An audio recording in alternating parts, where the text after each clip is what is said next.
Sebuah insiden terjadi di SPBU Patumbak. Puluhan pengendara sepeda motor dan mobil mengalami kehabisan bahan bakar dan memutuskan untuk mengisi bensin di SPBU tersebut.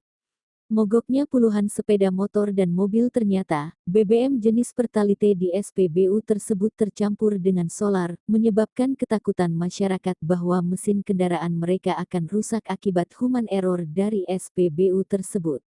Susanto August Satria, Area Manager Communication Relation dan CSR Sumbagut PT Pertamina Patraniaga Subholding Pertamina Commercial dan Trading, memberikan pernyataan terkait video yang beredar. Menurutnya, terjadi human error, kesalahan manusia yang melibatkan petugas bongkar SPBU saat penerimaan produk BBM dari mobil tangki BBM pada Senin tanggal 26 Februari tahun 2024. Petugas bongkar BBM mengarahkan mobil tangki untuk produk Pertalite ke tangki pendam yang bukan peruntukannya, sehingga tangki pendam jenis Pertalite terisi bukan oleh produk seharusnya.